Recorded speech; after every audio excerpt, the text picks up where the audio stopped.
Hi ಎಲ್ರಿಗೂ ನಮಸ್ಕಾರ. Welcome back to my YouTube channel.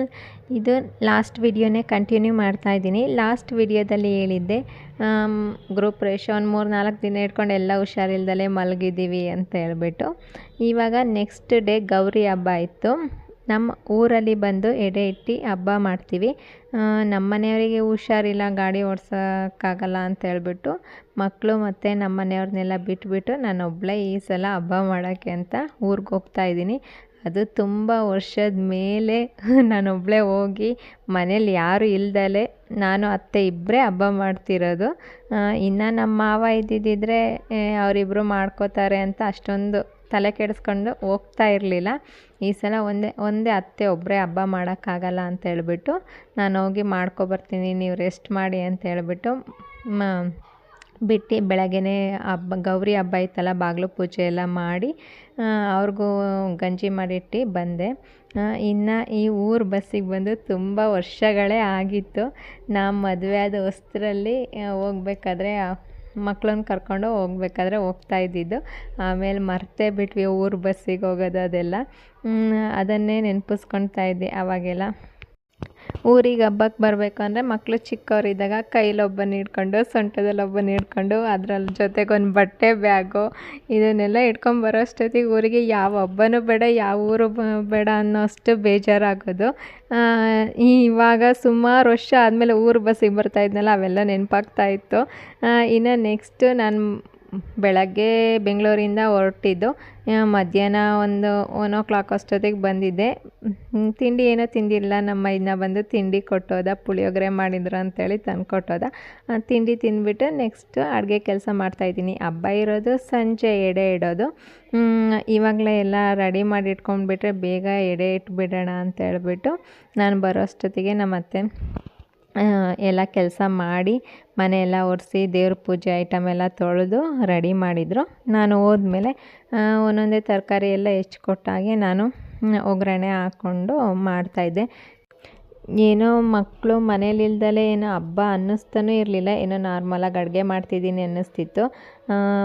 ಇಬ್ಬರೇ ಇರೋದ್ರಿಂದ ನಮ್ಮ ಅತ್ತೆ ಅವ್ನು ಕೆಲಸ ಮಾಡ್ತಾಯಿತ್ತು, ನಾನೊಂದು ಕೆಲಸ ಮಾಡ್ಕೊಳ್ತಾ ಇದ್ದೆ.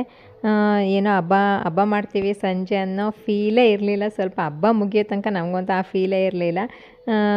ಇನ್ನು ನಾನು ಎಲ್ಲ ಐಟಮ್ನು ಒಂದೊಂದೇ ಬೇಗ ಮಾಡಿಟ್ಬಿಟ್ಟು ಸಂಜೆ ಅಷ್ಟೊತ್ತಿಗೆ ಕಾರ್ಡ್ ಬೇರೆ ಕೊಡೋದಿತ್ತು. ಇನ್ನು ನಮ್ಮ ಮನೆಯವ್ರು ಇಲ್ವಲ್ಲ, ನಾನೇ ಕೊಟ್ಟು ಬರಬೇಕು. ಕಾರ್ಡು ತೊಗೊಂಡು ಬಂದಿದ್ನಲ್ಲ, ಒಂದು ಸ್ವಲ್ಪ ಜನಕ್ಕೆ ಕಾರ್ಡ್ ಕೊಟ್ಟು ಬರೋಣ ಅಂತ ಹೇಳ್ಬಿಟ್ಟು. ಕೆಲವೊಂದು ದೂರ ಇರೋರಿಗೆ ಕತ್ಲೆ ಟೈಮಲ್ಲಿ ಹೋಗೋಕ್ಕಾಗಲ್ಲ ಅಂತ ಹೇಳ್ಬಿಟ್ಟು ಬೇಗ ಅಡುಗೆ ಮಾಡೋ ಹೋಗಿ ಬರೋಣ ಅಂತ ನಮ್ಮ ಅತ್ತೆ ಹೇಳಿದರು. ಆಮೇಲೆ ಬಂದಮೇಲೆ ದೋಸೆ ಎಲ್ಲ ಮಾಡಿಕೊಂಡು ಎಡೆ ಇಡ್ಬೋದು. ಇವಾಗ ಮೇಯ್ನ್ ಪಲ್ಯ ಕಾಮನಾಗಿ ಮಾಡಲೇಬೇಕು ನಾವು. 3 ಪಲ್ಯ, ದೋಸೆ, ಪಲಾವು, ಅನ್ನ, ಸಾಂಬಾರು, ಮೊಸರನ್ನ ಇವೆಲ್ಲ ಕಂಪಲ್ಸರಿ ಇರಲೇಬೇಕು ಎಡೆ ಅಂದಮೇಲೆ. ಅದನ್ನೇ ಒಂದೊಂದೇ ಅಡುಗೆನ ಮಾಡಿ ಎತ್ತಿಡ್ಕೊಳ್ತಾ ಇದ್ದೆ. ಇನ್ನು ನನಗೆ ಇಲ್ಲಿ ಊರಲ್ಲಿ ಬಂದಾಗ ಆ ಐಟಮ್ ಸಿಗಲ್ಲ, ಈ ಐಟಮ್ ಸಿಗಲ್ಲ ಅನ್ನೋಗಿಲ್ಲ ಅಡುಗೆ ಮನೇಲಿ. ನಾನು ಏನೇನು ಎಲ್ಲೆಲ್ಲಿ ಜೋಡಿಸಿಟ್ಟೋಗಿರ್ತೀನೋ ಅದು ಅಲ್ಲಲ್ಲೇ ಇರುತ್ತೆ. ಕೆಲವೊಂದು ಸಲ ನಮ್ಮ ಅತ್ತೆನೇ ಅಶು ಆ ಐಟಮ್ ಎಲ್ಲಿತ್ತು ಅಂತ ಒಂದೊಂದು ಸಲ ಫೋನ್ ಮಾಡಿ ಕೇಳ್ತಾರೆ, ಇತ್ತಾ ಇಲ್ವೋ ಅಂತ ಹೇಳ್ಬಿಟ್ಟು. ಆ ಥರ. ಇನ್ನು ನಾನು ಅಮ್ಮ ಮನೆಗೆ ಹೋದ್ರಂತೂ ನನಗಲ್ಲಿ ಒಂದು ಕೈಗೆ ಸಿಗಲ್ಲ. ನಮ್ಮಮ್ಮ ಚೇಂಜ್ ಮಾಡಿಕೊಂಡು ಇಟ್ಕೊಳ್ತಾ ಇರ್ತಾರೆ. ಒಂದೇನಾದ್ರು ಹೋಗೋದೇ ಅಪರೂಪ. ಏನಾದರೂ ತಿಂಡಿ ಏನಾದ್ರು ಮಾಡು ಅಂದಾಗ ಅಮ್ಮ ಅದೆಲ್ಲಿ, ಇದೆಲ್ಲಿ, ಅದಿದೆಯಾ ಇದಿಲ್ವಾ ಅಂತ ಕೇಳ್ತಾ ಇರ್ತೀನಿ. ಏನು ಬೇಕಾ? ಮೈದ್ನ GST ಎಲ್ಲ ಲೆಕ್ಕ ಕೇಳ್ತಾನೆ. ಬಾ ಕಾಫಿ ಮಾಡ್ತೀನಿ. ಮೈದ್ನಂಗೆ ಬರ್ಬೇಕಾದ್ರೆ ಒಂದು ಸ್ವಲ್ಪ ಹಬ್ಬಕ್ಕೆ ಐಟಮ್ ಬೇಕಿತ್ತು ಅಂತ ಹೇಳ್ಬಿಟ್ಟು ಕೇಳಿದ್ದೆ. ಅದನ್ನೇ ತಂದು ಕೊಡ್ತಾ ಇದ್ದ. ಇಬ್ಬರು ಅಷ್ಟೇ ಇವಾಗ ಸಪೋರ್ಟಿವ್ ಆಗಿದ್ದಾರೆ. ಏನಾದರೂ ಎಮರ್ಜೆನ್ಸಿ ಬೇಕು ಅಂದರೂ ತಂದು ಕೊಡೋದು, ಏನೇ ಬೇಕಿದ್ರೂ ಮಾಡಿಕೊಡೋದು ಮಾಡ್ತಾರೆ. ಇವಾಗ ಕಾರ್ಡ್ ಕೊಡೋಣ ಅಂತ ಹೇಳ್ಬಿಟ್ಟು ಅಲ್ಲಿ ದೂರದಲ್ಲಿ ಒಂದು 2-3 ಮನೆ ಇದ್ದಾವೆ, ಅವ್ರಿಗೆ ಕೊಟ್ಕೊಂಬಂದೆ. ಈ ಮನೆಗೆ ಹೋದ ತಕ್ಷಣ ಏನಂದರೆ ನಾನು ಅವ್ರಿಗೆ ಕಾರ್ಡು ಕೊಡ್ತಿಲ್ಲ, ಸುಮ್ಮನೆ ಮನೆ ವೀಡಿಯೋ ಮಾಡ್ಕೊಂಡು ನಿಂತಿದ್ದೆ. ಯಾಕಂದರೆ ನಾನು ಮದುವೆ ಆಗಿ ಬಂದಿದ್ದೆ ಈ ಮನೆಗೆ. ಈಗಿತ್ತು ನಾನು ಮದುವೆ ಆಗಿ ಬಂದಾಗ ನಮ್ಮ ಮನೆ. ಹೆಚ್ಚು ಕಮ್ಮಿ 9 ವರ್ಷ ಈ ಮನೇಲೇ ಇದ್ದೆ. ನನಗೆ ಅವ್ರು ಕಾರ್ಡ್ ಕೊಟ್ಟು ಮಾತಾಡಿಸ್ತಾ ಇದ್ದಾರೆ. ನಾನು ಬರೀ ಅಲ್ಲೇನಿಟ್ಟಿದ್ದೀರಾ ಇಲ್ಲೇನಿಟ್ಟಿದ್ದೀರಾ ಅಂತ ನೋಡ್ತಾನೇ ಇದ್ದೆ. ನಾನು 4 ವರ್ಷ ಆಯ್ತು ಆ ಮನೆ ಕಟ್ಟಿ, ಒಂದು ದಿನವೂ ಈ ಕಡೆ ಇನ್ನು ಆ ಮನೆ ಹಿಂದೆನೇ ಇದು ಇರೋದು ಹತ್ರನೇ, ಒಂದು ದಿನವೂ ಬಂದಿರಲಿಲ್ಲ. ಇವತ್ತೇ ಫಸ್ಟು ಹೋಗಿರೋದು.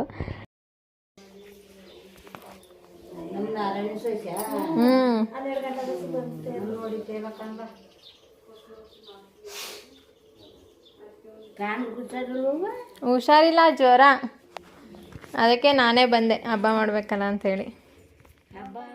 ಆಲ್ಮೋಸ್ಟ್ ನಮ್ಮ ಅಕ್ಕಪಕ್ಕದ ಮನೆ ಎಲ್ಲ ಕೊಡ್ಕೊಂಬಂದಿದ್ದೆ. ಇನ್ನು ಹಬ್ಬ ಆದಮೇಲೆ ನಮ್ಮ ಮನೆಯವ್ರ ಚಿಕ್ಕಪ್ಪ ಅವ್ರ ಮನೆಗೆ ಒಬ್ರಿಗೆ ಕೊಡೋದಿತ್ತು, ಅವ್ರ ಮನೆಗೆ ಲಾಸ್ಟಿಗೆ ಹೋಗೋಣ ಅಂತ ಹೇಳ್ಬಿಟ್ಟು ಇನ್ನು ಎಡೆ ಇಡಬೇಕಲ್ಲ ಸಂಜೆ ಟೈಮು, ಬೇಗ ಎಡೆ ಇಟ್ಟು ಮುಗಿಸೋಣ ಅಂತೇಳಿ ಬಂದ್ವಿ. ಅಡುಗೆ ಎಲ್ಲ ರೆಡಿಯಾಗಿತ್ತು. ಇವತ್ತು ನಾನೇ ಎಡೆ ಇಡ್ತಾಯಿದ್ದೀನಿ. ಫಸ್ಟ್ ಟೈಮ್ ನಾನೇ ಎಲ್ಲ ಎಡೆ ಇಟ್ಟು ರೆಡಿ ಮಾಡ್ಕೊಳ್ತಾ ಇರೋದು. ವರ್ಷ ನಮ್ಮ ಮಾವ ಮಾಡೋರು, ಇಲ್ಲ ಅಂದರೆ ನಮ್ಮ ಮನೆಯವ್ರು ಮಾಡೋರು. ಹೋದ ಸಲ ಗೌರಿ ಹಬ್ಬದಲ್ಲಿ ನಾನು ಗೌರಿ ಹಬ್ಬದ ಲಾಗ್ ಹಾಕಿದ್ದೆ. ಆ ವಿಡಿಯೋ ಮಾಡಿದಾಗ ಹೇಳಿದ್ದೆ, ಈ ಸಲ ನಮ್ಮ ಮಾವನ ಹತ್ರ ಹೇಳಿಸ್ಕೊಂಡು ನಮ್ಮ ಮನೆಯವರೇ ಎಡೆ ಇಡ್ತಾ ಇದ್ದಾರೆ ಅಂತ ಹೇಳಿಬಿಟ್ಟು.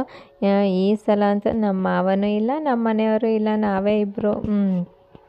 ಅದು ಹೇಗೆ ಇಡಬೇಕು ಅಂತಲೂ ನನಗೆ ಗೊತ್ತಾಗ್ತಾ ಇಲ್ಲ. ಆಮೇಲೆ ನಾನು ವಿಡಿಯೋ ಮಾಡಿ ಇಟ್ಕೊಂಡಿದ್ನಲ್ಲ, ಲಾಗ್ ಹಾಕ್ಕೊಂಡಿದ್ನಲ್ಲ, ಅದನ್ನು ಓಪನ್ ಮಾಡಿ ನೋಡಿಕೊಂಡು ಏನೇನು ಇಟ್ಟಿದ್ರು ಎಲ್ಲ ಕ್ಲಿಯರಾಗಿ ವಿಡಿಯೋ ಮಾಡ್ಕೊಂಡಿದ್ನಲ್ಲ, ಏನೇನು ಇಟ್ಟಿದ್ರು ಅವನ್ನೆಲ್ಲ ನೋಡಿ ಹಾಗಾಗಿ ಇಟ್ಟಿದ್ದು ಹಬ್ಬ ಮಾಡಿದ್ದಾಯಿತು. ಒಂದು ಸಲ ನಾನು ಲಾಗ್ ಮಾಡಿ ನನಗೆ ಯೂಸ್ ಆಯ್ತಲ್ಲ ಅನ್ನಿಸ್ಬಿಡ್ತು. ಏನೋ ಹಬ್ಬ ಅಂತ ನಾನು ಅನ್ನಿಸ್ತಿರ್ಲಿಲ್ಲ, ಹಬ್ಬ ಮಾಡಿ ಮುಗಿಸ್ಬೇಕಲ್ಲಪ್ಪ ಅನ್ನೋ ಥರ ಹಬ್ಬ ಮಾಡಿದ್ವಿ ಇಬ್ಬರೂ ಸೇರಿಕೊಂಡು.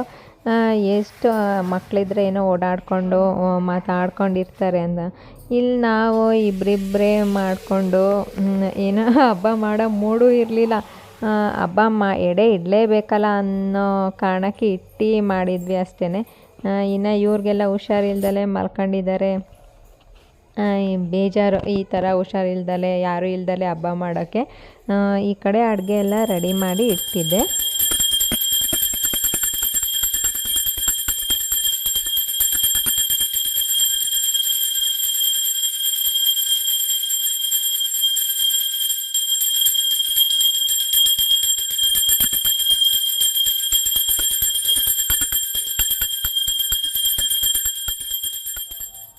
ಇನ್ನು ಎಡೆ ಇಟ್ಟು ಪೂಜೆ ಎಲ್ಲ ಆದಮೇಲೆ ಮತ್ತು ಹಸು ಕರುನ ಕರ್ಕೊಂಬಂದು ಮಾಡಿರೋ ತಿಂಡಿನೆಲ್ಲ ಇಟ್ಟು ಅದಕ್ಕೂ ಪೂಜೆ ಮಾಡ್ತೀವಿ. ಇದಾದಮೇಲೆ ಅದನ್ನೇ ಮಾಡಬೇಕು. ಈ ಸಲ ಬೇಗನೆ ಹಬ್ಬ ಮಾಡಿ ಮುಗಿಸ್ಬಿಟ್ಟಿದ್ದೆ. 7 o'clockಗೆಲ್ಲ ನಮ್ಮನೇಲಿ ಹಬ್ಬನೇ ಮುಗಿದೋಗ್ಬಿಟ್ಟಿತ್ತು.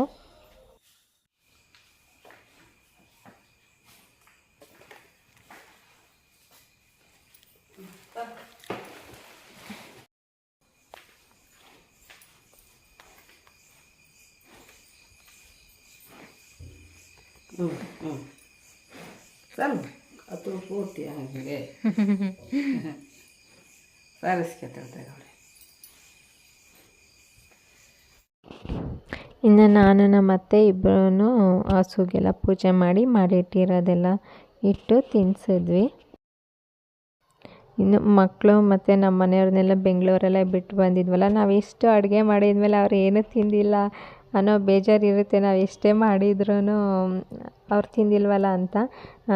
ನಮ್ಮ ಓನರ್ ಮನೇಲಿ ಕೊಟ್ಟು ಕಳಿಸಿದ್ರಂತೆ ಹಬ್ಬದ ಅಡುಗೆನೆಲ್ಲ. ಅದನ್ನೇ ಫೋನ್ ಮಾಡಿದಾಗ ಹೇಳ್ತಾಯಿದ್ರು, ಕೊಟ್ಟು ಕಳಿಸಿದ್ದಾರೆ ಕಣಮ್ಮ, ಉಪ್ಪಿಟ್ಟು ಎಲ್ಲ ಕೊಟ್ಟು ಕಳಿಸಿದ್ದಾರೆ ಆಂಟಿ, ತಿಂತಾಯಿದ್ದೀವಿ ಅಂತ ಹೇಳ್ಬಿಟ್ಟು. ಇನ್ನು ನಾನು ಮತ್ತೆ ಬೆಳಗ್ಗೆ ರಿಟರ್ನ್ ಹೋಗಬೇಕು. ಬೆಳಗ್ಗೆ ಬಸ್ ಇದೆ 5 o'clockಗೆ ಡೈರೆಕ್ಟ್ ಬೆಂಗಳೂರಿಗೆ. ಅದಕ್ಕೆ ಹೋಗೋದು, ಅಥವಾ ನಮ್ಮ ಮೈದ್ನಂಗೆ ಹೇಳಿದ್ದೀನಿ ಒಂದು ಹೊಳೆನರಸೀಪುರ ತನಕ ಡ್ರಾಪ್ ಮಾಡೋ ಹೋಗ್ತೀನಿ. ಅಷ್ಟೊತ್ತಿಗೆ ಎದ್ದು ಹೋಗೋಕ್ಕಾಗಲ್ಲ. ಇನ್ನು ಮಲಗಿದ್ರೆ ಎದ್ದೊಳೋದೇ ಲೇಟ್ ಆಗುತ್ತೆ 6 o'clock. ಬೆಳಗ್ಗೆ ಅವನ ಹತ್ರ ಡ್ರಾಪ್ ತೊಗೊಂಡು ನಾನು ಬೆಂಗಳೂರಿಗೆ ಹೊರಟು ಬಂದೆ. ನಿಮಗೇನಾದರೂ ಈ ವಿಡಿಯೋ ಇಷ್ಟ ಆದರೆ ಪ್ಲೀಸ್ ಲೈಕ್, ಶೇರ್, ಕಮೆಂಟ್ ಮಾಡಿ. ಹಾಗೆ ನನ್ನ ಚಾನಲ್ನ ಸಬ್ಸ್ಕ್ರೈಬ್ ಮಾಡ್ಕೊಂಡು ನೋಡಿ. Thank you for watching. See you in next video.